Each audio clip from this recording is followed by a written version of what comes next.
Hello दोस्तों, welcome to exam classes. दोस्तों, इस समय काफ़ी ज़्यादा जो चर्चित टॉपिक है, जो काफ़ी ज़्यादा फेमस है टॉपिक है, तो आप लोगों ने कई लोगों के स्टेटस में देखा होगा जिसमें कहा गया है कि अब यूपीआई करने के लिए आपको पे करना पड़ेगा, चार्जेस पे करने पड़ेंगे।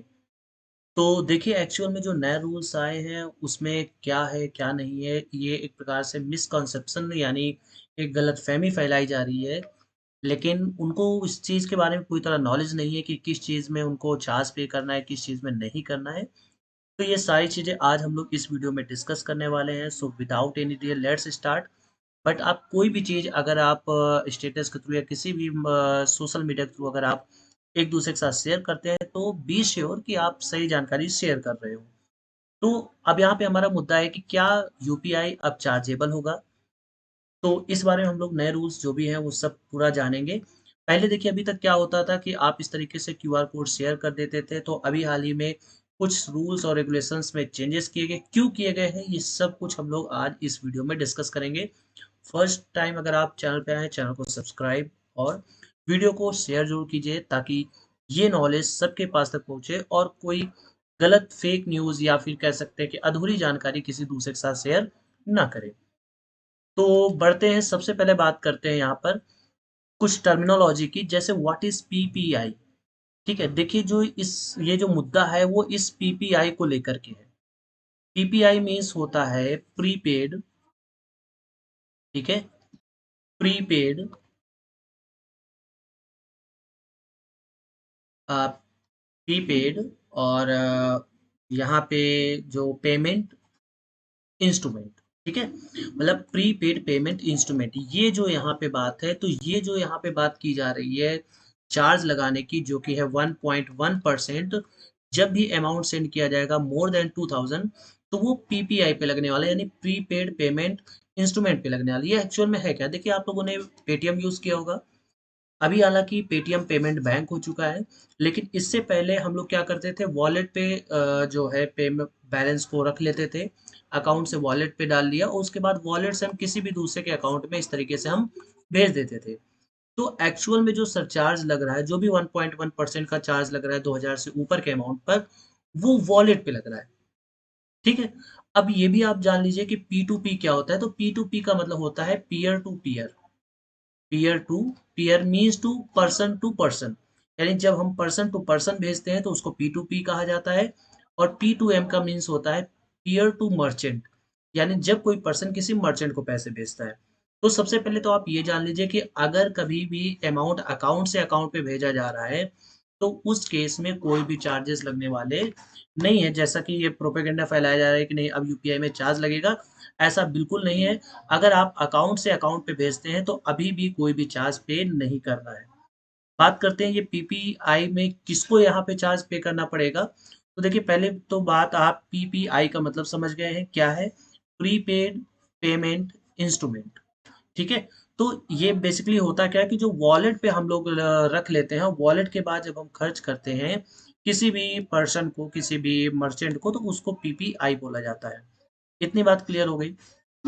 अब यहाँ पे बात करते हैं कि इसको कौन पे करेगा। तो देखिए, इसको पे करने के लिए प्रॉपर यहाँ पे एनपीसीआई यानी national payment corporation of India ने गाइडलाइंस जारी की है कि जितने भी पीपीआई ट्रांजैक्शन होंगे उनमें जब भी अमाउंट 2000 से ज़्यादा होगा तो उसके लिए कस्टमर को पे नहीं करना पड़ेगा। यानी एग्जांपल के लिए, अगर मैंने यहाँ पे अमाउंट व्हाट्सएप का जो पेमेंट का वॉलेट है, पेटीएम का वॉलेट है, ठीक है? अगर वॉलेट से मैंने किसी मर्चेंट को किया, तो अगर मैंने यहाँ पे पेमेंट किया है तो मुझे पे नहीं करना है। ये एक्चुअल में करना है उस मर्चेंट को पे करना है, किसको? पेटीएम को, पेटीएम से गवर्नमेंट को। ठीक है? तो यानी कह सकते हैं कि अच्छा, यहाँ पे बात करते हैं आजकल वॉलेट यूज़ कौन करता है, तो ये मान लीजिए लगभग 0.1% ही ऐसे कैंडिडेट हैं जो वॉलेट यूज़ करते हैं। क्योंकि अब आजकल लगभग जितने भी ट्रांज़ैक्शन होते हैं, वो सब अकाउंट से अकाउंट पे ही जाते हैं। जैसे आप भी कभी पैसे भेजते हैं क्यूआर कोड स्कैन करके, मैं कभी पैसे भेजता हूँ, कोई और दूसरा कोई भेजता है, तो उसमें बेसिकली होता क्या है कि जो भी भेजने वाला होता है, वो अपने अकाउंट से उसका मनी डिडक्ट होता है और जो भी रिसीवर है उसके अकाउंट में क्रेडिट हो जाता है। यानी जो भी पैसा है वो अकाउंट से अकाउंट जा रहा है। तो अकाउंट से अकाउंट जाने पर किसी भी प्रकार का चार्जेस नहीं। अब यहाँ पे बात करते हैं कि सरकार ने इस चीज को लागू किस लिए किया।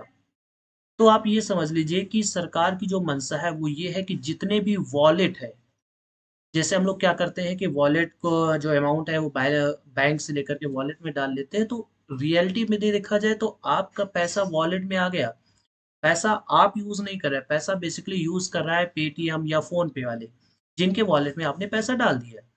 तो सरकार या एनपीसीआई केवल इन्हीं वॉलेट से ही चार्ज डिडक्ट करेगी, इन्हीं से ही चार्ज वसूलेगी। तो इसलिए नॉर्मल पर्सन को घबराने की जरूरत नहीं है, उनसे किसी भी प्रकार का चार्ज नहीं लिया जा रहा है। तो अब यहाँ पे बात करते हैं कि who will not be affected. तो अभी मैंने जैसे कि बताया कि लगभग 0.1% ही ऐसे हैं, मतलब कुल मिलाकर के जो वॉलेट का यूज करते हैं, केवल उन्हीं से यहाँ पे 1.1% का चार्ज लिया जाएगा। बाकी की जो अदर पर्सन है जो पी टू पी यूज कर रहा है, यानी पर्सन टू पर्सन पैसा भेजा जा रहा है, या पी टू एम यानी पर्सन टू मर्चेंट भेजा जा रहा है, तो उनसे किसी भी प्रकार का चार्जेस नहीं लिया जाएगा। जो भी यहाँ पे 1.1% का चार्जेस है वो केवल और केवल वॉलेट यूज करने वाले लोगों के लिए है। तो इससे बेसिकली होगा क्या कि सरकार जो वॉलेट चलाते हैं, जो भी कंपनी लाइक पेटीएम या फोन पे, तो जो भी वॉलेट चलाते हैं वो अपने आप को एज अ बैंक कंसिडर करने लगते हैं, क्योंकि काफी सारे लोग जो अमाउंट है अपना वो वॉलेट पे रखते हैं और फिर वहीं से खर्च करते हैं, ताकि बैंक के स्टेटमेंट में ज्यादा क्रेडिट डेबिट का उसमें रिकॉर्ड ना आए, और जो रिकॉर्ड है वो अच्छा बना रहे। ठीक है, तो ज्यादा उसमें खिचड़ी जैसी ना बन जाए कि 20 रुपए उसे डिडक्ट हुए, 30 रुपए उसे डिडक्ट हुए, 10 रुपए उसमें क्रेडिट हुए। तो इसके लिए जनरली लोग पहले क्या करते थे, वॉलेट इस्तेमाल करते थे। तो इसलिए ज्यादातर लोग अमाउंट को जो है वो अपने बैंक से निकाल करके वॉलेट पे रख लेते थे। वॉलेट पे रखने से कोई फायदा नहीं है, ना तो उसपे इंटरेस्ट मिलता है ना कुछ होता है, बट फिर भी लोग अपने कन्वीनियंस के लिए ऐसा करते थे। तो इसके लिए इस गवर्नमेंट ने ये कहा है कि अगर आप 2000 से ज्यादा का अमाउंट सेंड कर रहे हैं तो आपको 1.1%, किसको, नॉट अ पर्सन, वो पर्सन मतलब हम लोगों से चीज नहीं ली जाएगी, ये ली जाएगी पेटीएम या फोन पे, जिनका वॉलेट है, जो वॉलेट को रन कर रहे हैं, जो वॉलेट चला रहे हैं, उनसे ये 1.1% वसूला जाएगा। सो आई होप आपको ये बात बिल्कुल क्लियर हो गई होगी। इसलिए आप यहाँ पे इस चीज को मतलब जो र्यूमर्स है वो मत फैलाइए कि यूपीआई से अब चार्जेस लग रहे हैं, चार्जेस इस पे लग रहे हैं जो कि बहुत ही कम परसेंट में है। हाँ, अगर हम फ्यूचर की बात करें तो इट्स नॉट श्योर कि अभी 1 अप्रैल से ऐसा हो रहा है तो नेक्स्ट 1 अप्रैल से क्या होगा, ये तो सरकार अपने हिसाब से देखेगी। बट अभी के लिए एक नॉर्मल पर्सन के लिए कोई भी दिक्कत वाली बात नहीं है, उनके लिए अब भी UPI payment free of cost है। सो मिलते हैं नेक्स्ट वीडियो।